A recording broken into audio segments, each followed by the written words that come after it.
Good morning. I invite you to open with me to Hebrews chapter 13.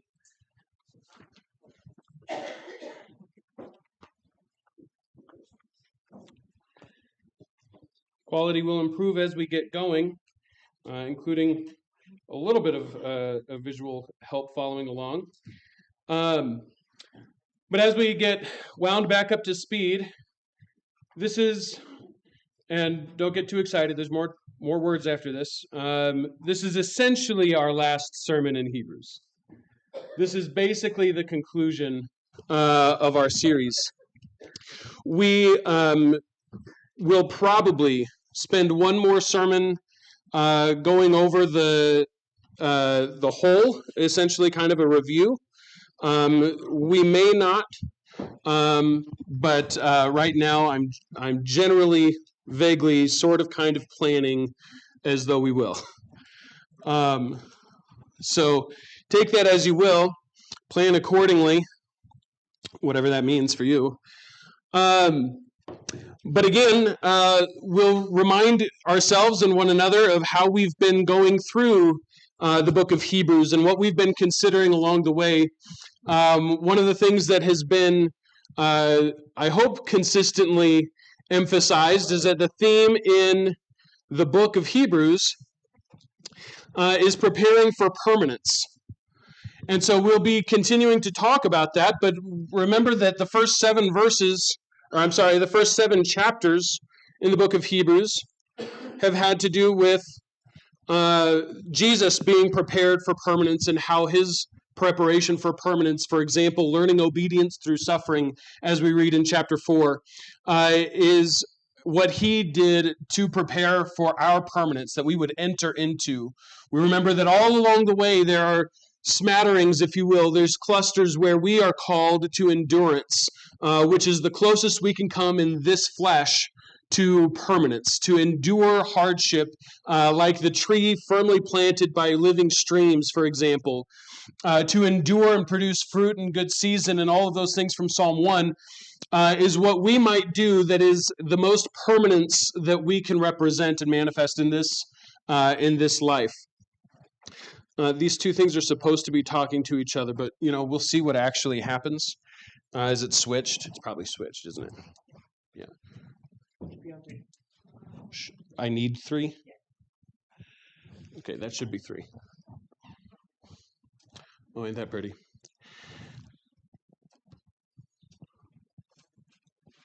You've already done that.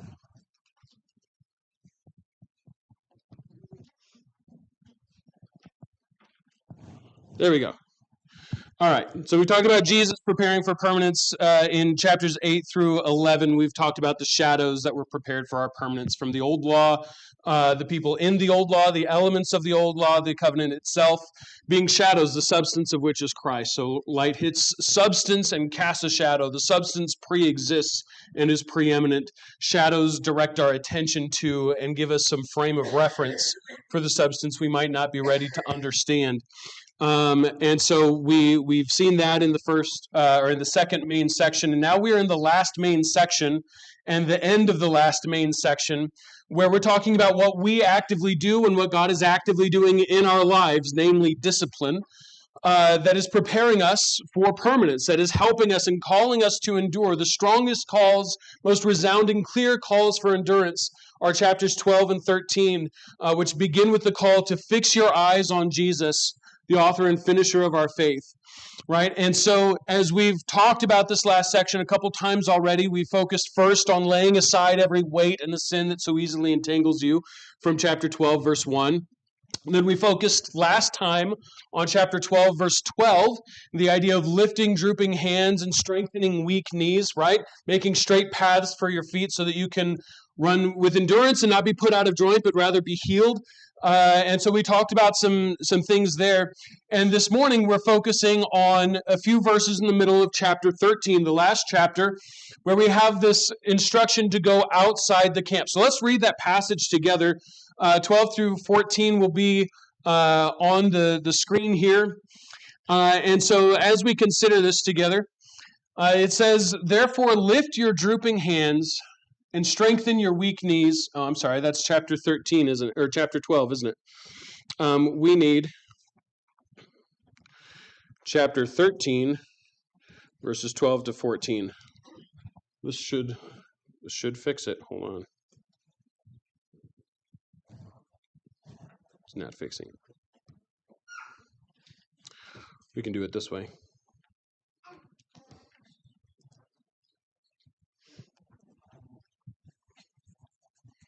There we go. So Jesus suffered outside the gate in order to sanctify the people through his own blood. Therefore, let us go to him outside the camp and bear the reproach he endured. For here we have no lasting city, but we seek that city that is to come. So in this text, again, the call is to go outside the camp. So we're going to be considering that, but we will be looking at overall some things that are just in this text. But start thinking about this idea of going outside the camp. So first, as we consider that language, and we remember maybe the context of the language is something we think about. We're going to see three things as we consider the context of what's going on here. The language goes all the way back to Leviticus, where, for example, and we'll put these up on the screen. These ones should work fine.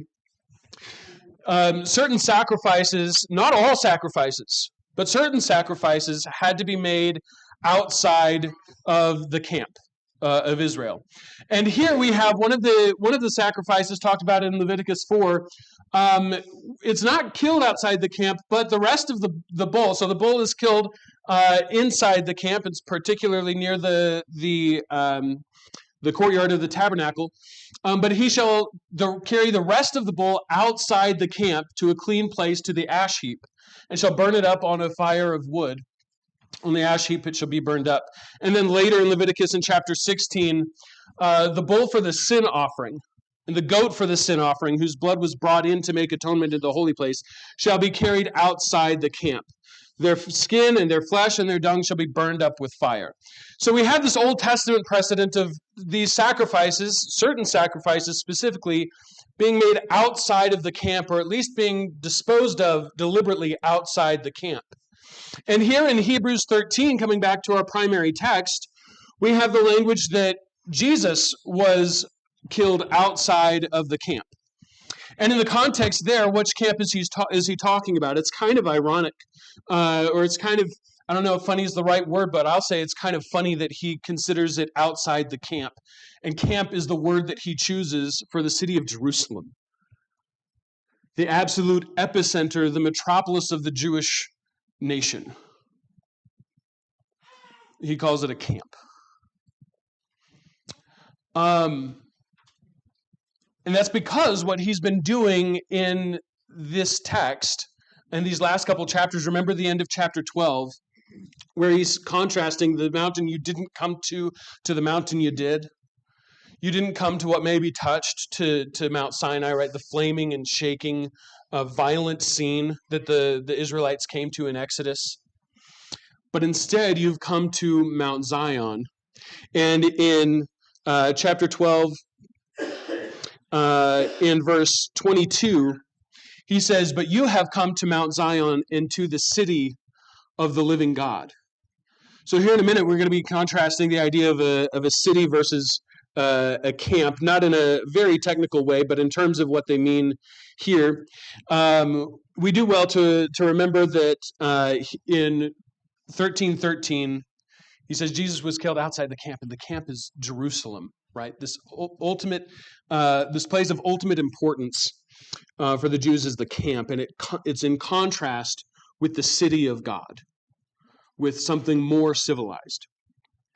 But as we think about that, and the idea of bearing his reproach and going to him outside of the camp, we think about the camp that we might be leaving.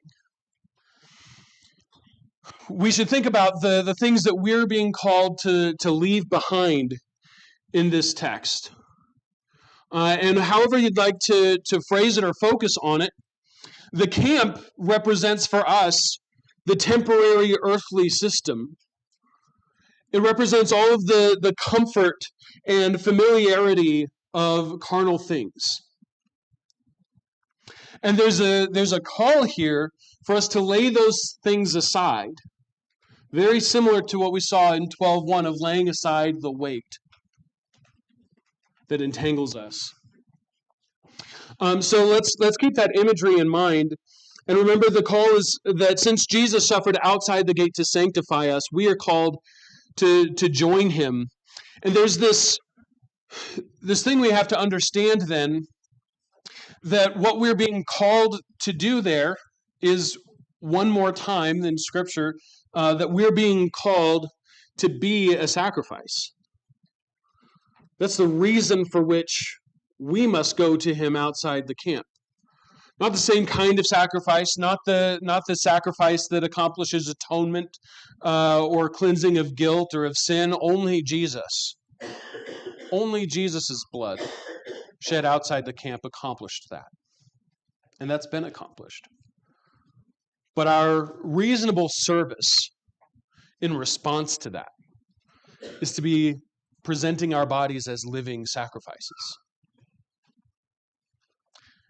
And so part of that process, part of that understanding of me giving my life, myself, my flesh, and all that is connected to it, to God, involves some degree of going outside the camp, of leaving behind worldliness and worldly things.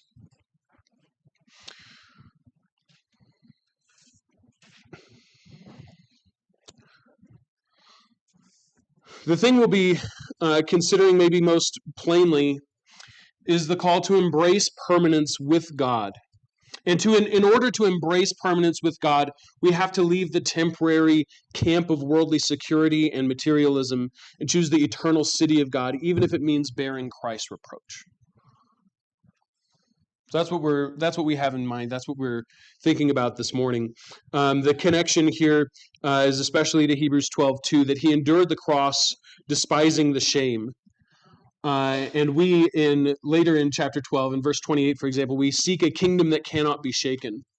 So there's these temporary earthly things that Jesus looked beyond to do what he did and accomplish what he did. We must also look beyond those things, and we have the same hope that he did, that what we look towards through this and away from the world systems cannot be shaken.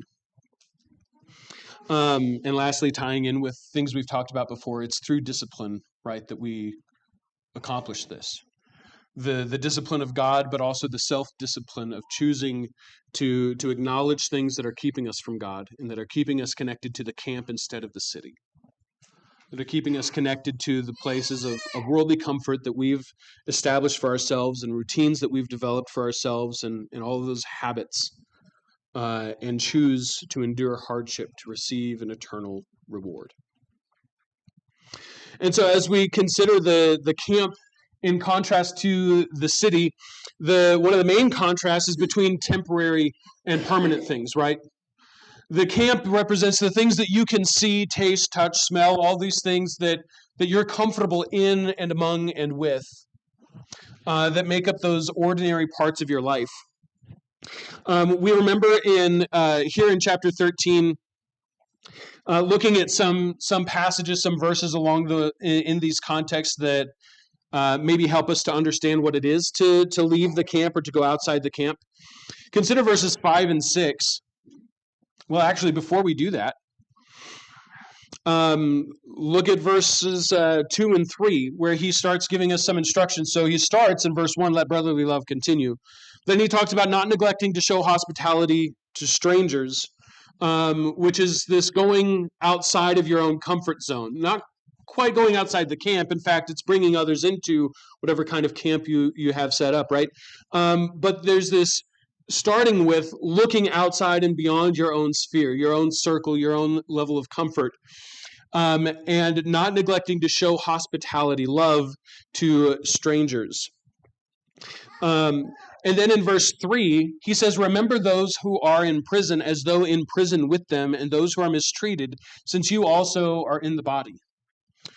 Which really reinforces to me, when we think about the world in which these Christians were living, and in which many Christians have lived throughout the ages since, and in many parts of the world still exist in this kind of economy or system, where to be a Christian can often land you in prison. A great deal of Paul's letter to the church in Philippi, right, is dealing with comforting them because he's in prison. One of the things going on there is when you have this movement of people, this group of people who's growing in influence and who's kind of, per Acts 16 or 17, right, they're turning the world upside down. There might be a lot of attraction to this growing movement. All these people seem nice and seem friendly, seem to know what things are about. They're making good points, good connections. They seem reasonable, and look how they're taking care of each other. There's a lot of good things about it, but I don't know. A lot of their leadership ends up in prison. And the vast majority of any population is aware of two things. One, that no government is absolutely perfect in all its ways. But two, almost nobody goes to prison for no reason at all. Right? And I'm hedging quite a bit. Most of us would just naturally kind of think, I say most of us, would just naturally think, well, if somebody's in prison, they probably did something to get there. And so there's this very reasonable sense of cautiousness or apprehension with which the church is viewed. And the church seems to perceive this, right? Because Paul is having to encourage them to overcome this and not to be ashamed of his chains, not to be ashamed of his imprisonment. But it is this source of reproach or apprehension in the world that they're trying to convert. And so there's this sense, all this coming back to Hebrews 13:3, where we have to acknowledge that when Christians are imprisoned, and especially for the faith, but in any case, that imprisonment and our going to them and visiting them and being with them in prison is a going outside the camp. A prison is very deliberately set up to be apart from society, right? That's what we're trying to accomplish with imprisonment, is removing these people from society. And so as we endure that, and as brethren endure that and suffer that treatment, to go to them and to visit them in their chains is this removal of oneself and saying, I identify with this brother who's outside of the camp because he's engaged with the city. We don't have a climate right now here where we have several members in prison for the faith and expect to in the near future. In general, you might have your predictions about what's happening in the next year or 10 years or 50, and that's fine. But right now, that's not what we're seeing. But what it does mean, maybe for us, is to start thinking about the kinds of rejection that we're willing to endure, the kinds of rejection that may naturally come from living the vocally and I say externally, not just externally, not hypocritically external, but the very obvious Christian life will earn you rejection. I would almost go so far as to say that it should. The only reason it's almost is because I would rather it be accepted, right, by those in darkness, and that they come with us into the light. But that's not most often what we see. So as we bear that, and as we consider one another as bearing various degrees of rejection from the world system and from the camp, we should be rallying around one another. We should be deliberately supporting one another. And where on one hand, we may be tempted to think about, well, I wouldn't have said it that way. Of course, if you say it like that, you'll be rejected. Brethren, be tactful. as you see opportunities. Let your speech be seasoned with grace and impart grace seasoned with salt and impart grace to the hearers. But sometimes the plain truth of Scripture, no matter how you season it, offends someone. And rather than seeing everywhere that your brother was at fault, be like Job's friends at the beginning and suffer with them in silence, rather than saying you must be doing something wrong if you're being treated this way. That puts us really off pace, but we have more to say about these things.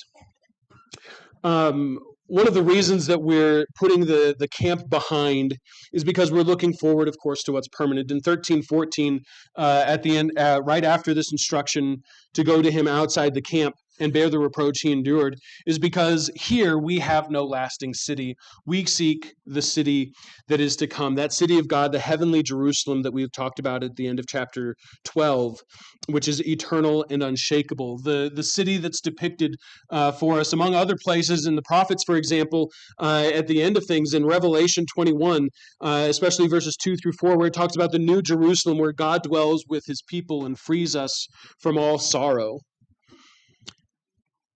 What we know is that choosing the city over the camp means prioritizing spiritual realities over temporal comforts.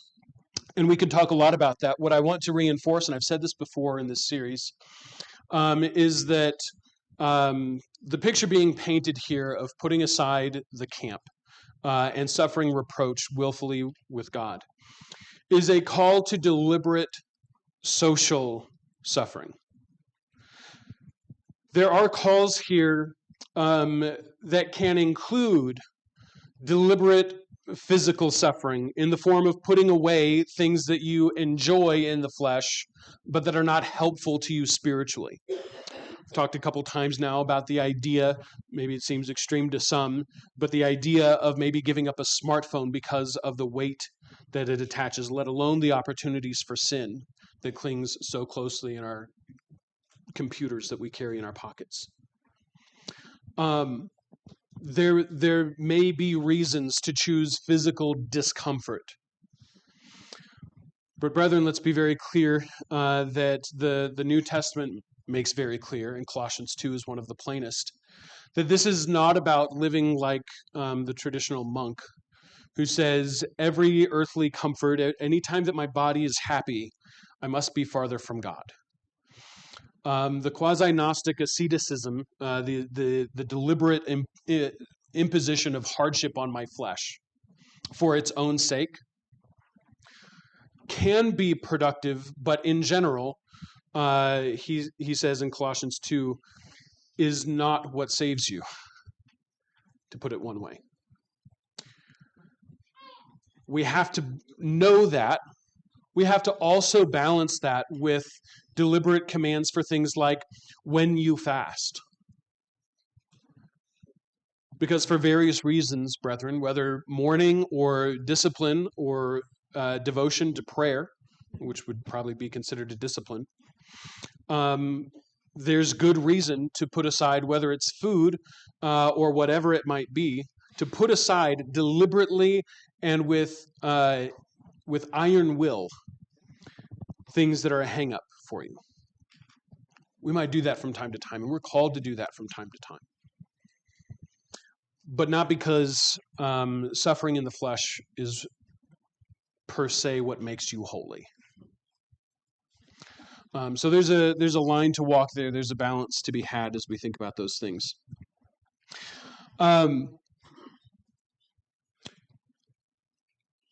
we talk about bearing his reproach, we might think about several things that means or includes. Reproach, of course, is the shame, the rejection, or suffering that comes from aligning ourselves with Christ, especially in this context, right? And so we've probably had experiences or know somebody who's had experience being mocked or shunned in some way, being ridiculed in some way to some degree for their faith. And that definitely counts as this reproach. The example that we have in context, and this is the reason that I had our reading be from chapter 11, is Moses. This is what he did by faith, right? Is that he chose to be mistreated with the people of God rather than to enjoy the fleeting pleasure of Egypt's treasures. Going back to chapter 11, that's verse 25 and following, right? Choosing rather to be mistreated with the people of God than to enjoy the fleeting pleasures of sin, he considered the reproach of Christ greater wealth than the treasures of Egypt, for he was looking to the reward. Don't we have it really consistently? And you might think of what Peter says, that when he's encouraging us to endure hardship and to submit even to unruly or unjust and overly hard, overbearing masters in any of several relationships that he enumerates. He says, if you do something wrong and you're disciplined for it, you suffer for it, and you endure that suffering when you were wrong, that's normal stuff. To be clear, the Bible tells us it's not the only option. There are a kind of people who do wrong and are disciplined and still take it badly. And we shouldn't be like that. But even if you have done wrong and you suffer for it, you endure that punishment well, knowing that you deserved that reward. What is that to you? That you don't only not get extra credit for that, that's not worth credit at all. That's what's expected.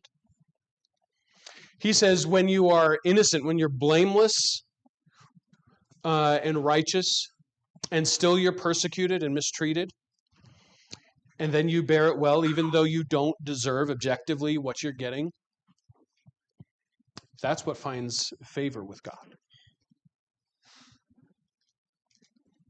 It's so loud in 1 Peter chapters 2 and 3, but it is the New Testament pathos. It's the New Testament way to deal with hardship in this life.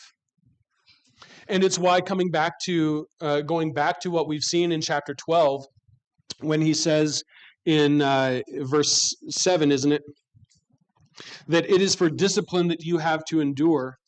Or in other words, that you should see all of your suffering as discipline and resolve to endure every hardship in your life as God's refining hand.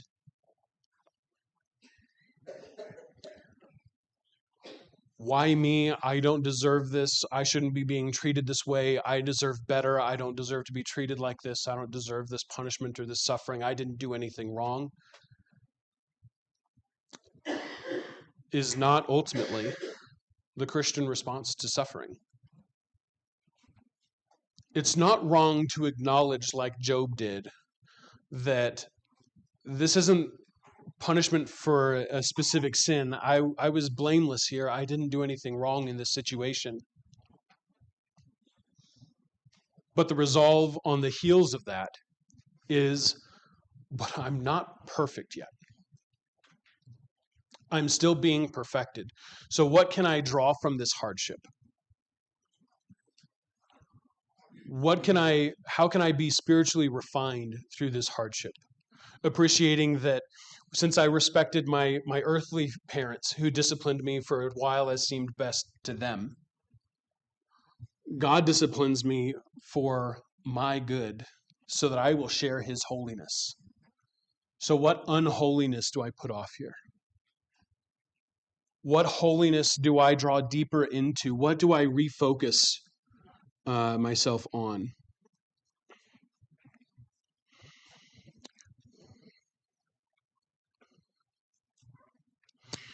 Turn with me to James chapter 4.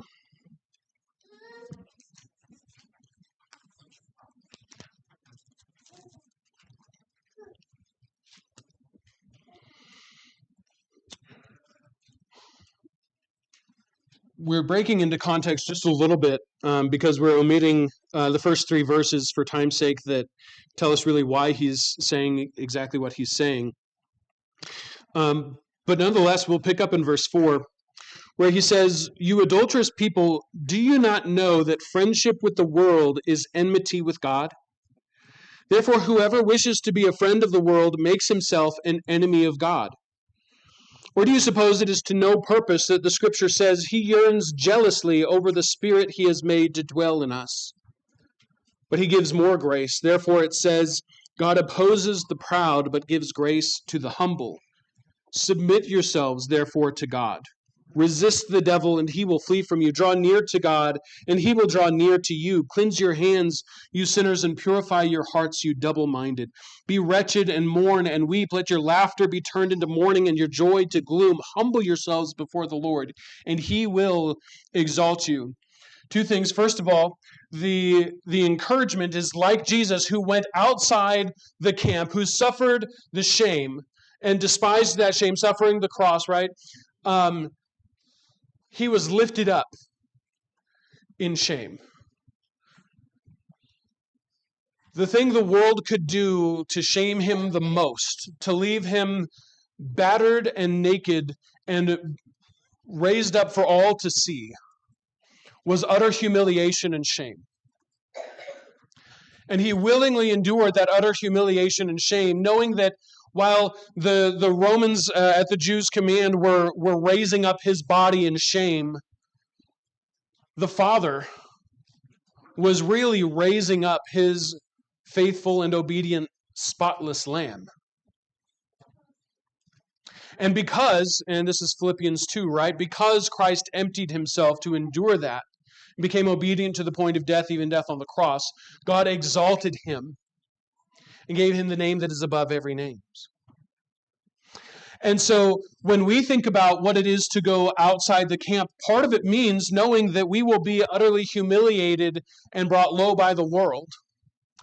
But instead of resisting that and insisting that I don't deserve to be brought low, allow yourself to be humbled under the mighty hand of God, and you will be exalted. Of course, that promise may, but may not necessarily, be manifest in this life. Sometimes it might. But the ultimate exaltation we expect, of course, is in the final day.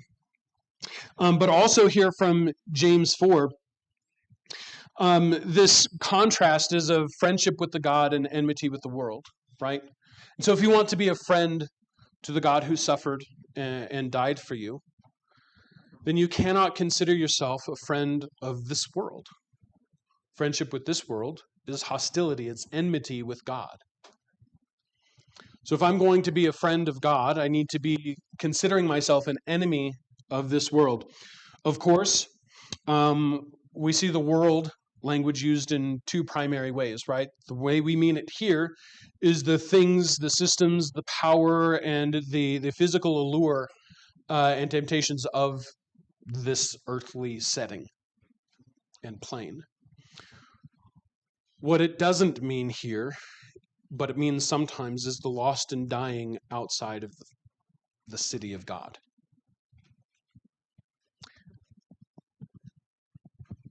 The friendliest thing we can do for the lost and dying outside the city is to make excursions, if you will, back into the camp. Not loving the things there, but loving the souls that are still in darkness, and drawing them out and adopting the same compassion and attitude that's in our Father, that's expressed here in James 4, that he yearns jealously over the Spirit that he has made to dwell in each of us.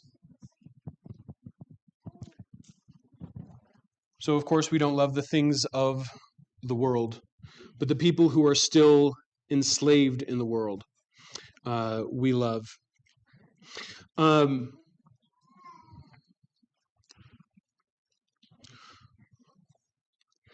As we close, we want to ask two questions. One is, where do you live right now? Again, not connected directly to Hebrews, but a natural follow-up is I do still plan to preach about materialism and other isms that are detrimental to the lives of Christians today in the nearest future. So we haven't really focused on the nitty-gritty of what that might look like in terms of the camp that we're leaving or going outside of, because in addition to popular opinion or respect, going outside the camp and bearing his reproach also means making some physical sacrifices as well. But we ask, what our allegiances are to? What camp am I clinging to? Am I clinging to material things? Am I clinging to social approval? Am I clinging to comfortable routines? Hebrews 13 and verse 5, as we come back to,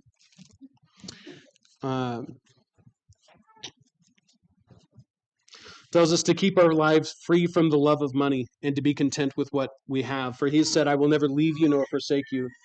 And so we can confidently say, the Lord is my helper. I will not fear what can man do to me. Remembering that and thinking about our allegiance. So practically this week, maybe you spend an hour or so thinking about how you're spending your time, how you're spending your money, your energy, what you're prioritizing, and how that shows up in where you're spending your resources, and asking if they are moving you towards the city of God or the camp on earth. Of course, being willing to speak the truth in love, even though it's unpopular. Maybe you think about a time this week when you have an opportunity. Resolve that at least once this week, you're going to be bolder than you're comfortable being in a spiritual context, maybe especially with somebody who's not yet part of the city of God. Since we're engaging in this discipline and suffering discipline to share in God's holiness, including what's one place in these last two chapters of Hebrews called yielding the peaceful fruit of righteousness, commit to prayer this week, asking God to help you prioritize eternal things. From the beginning of chapter 13, think about opportunities and resolve to use opportunities to encourage and be part of the life of one of your brothers or sisters in Christ. Share time deliberately, share your resources with somebody in the church. Spend an hour or two, at least, encouraging and building one another up. Because like the patriarchs knew, this world isn't home. The Canaan land that God promised as far back as Abraham was where they were destined, their descendants were destined to set up camp. It's what their descendants would inherit while they lived in the flesh. But it was not where they were going. We should think similarly about our time here in this world. And so asking, where do you live? Where are your attachments now? Where do you want to be living, and how are you getting there? Is the encouragement this morning. So again, reminding you that here from 13:14, here we have no lasting city. We seek the city that is to come. And so this morning, if we can help you as you seek that city that is to come, whether by redirecting, if you have committed yourself to that city and been made a citizen of that kingdom, but you've wandered off, we can help you redirect towards the city of God and cut ties with the camp of this earth. For those who have not yet set your eyes on what lies before and what is above and what is permanent, though invisible, we can help you with that as well. So whatever your need this morning, let us know by coming forward as we stand and sing.